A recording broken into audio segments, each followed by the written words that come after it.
Hi Blender fans, and welcome to this fire tutorial in Blender, making this fire.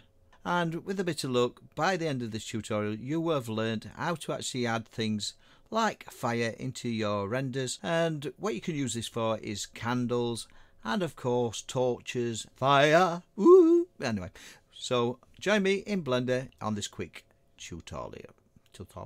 Yeah, in this tutorial, so let's begin. Don't forget to actually subscribe to my channel and press that like button. Let's begin.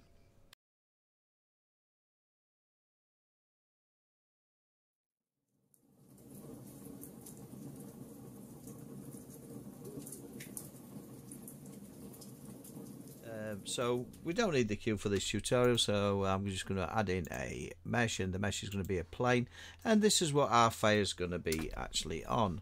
Right, so to actually zoom in on this, what I'm going to do is rotate this on the X by 90 like that, and of course you can actually go into here and rotate it that way if you wish, but I prefer just actually using the quick keys. And so we've got our plane, and what we're going to do is add the fire to this plane.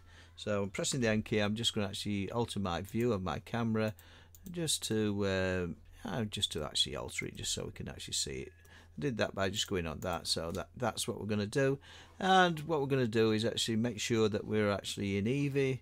I did the initially, I'm just going to actually set it up in here because that's what I need to do to actually make this plane take the actual image. So what we're going to do is download the actual image, and we're going to actually create a new image by going on the actual materials, put it new, and we're just going to add in a quick and easy image texture. But unlike normal, what we're going to do, instead of actually adding a image texture to this, we're going to add it in an MP4.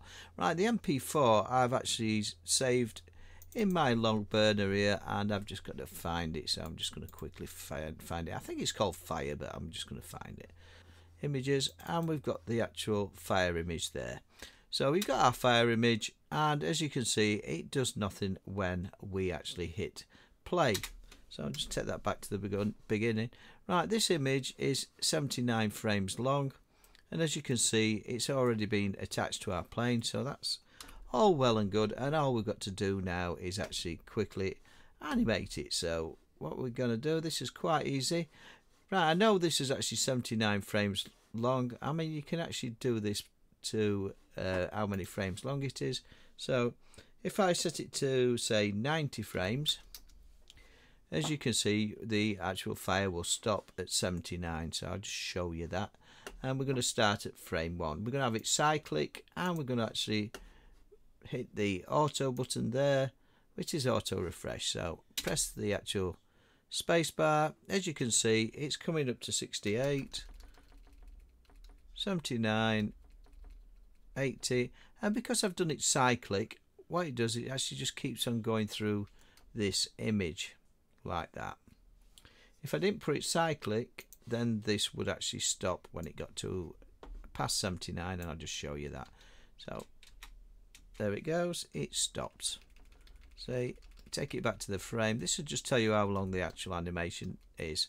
In fact, it looks like it's actually 90, maybe 89 frames long. So make it 90 frames, make it cyclic, and then of course, no matter how long your render is, then this will actually make the fire. So the other thing we can do is actually, what you can do is actually in the emissions here, you can add the same texture into this. So image texture, and just select the one we've actually just found there, and what that'll do is just adds a bit of actually brightness and life to your image. And of course you can actually make this now as bright by increasing the strength, or as dark as you want, depending on what your flame is doing.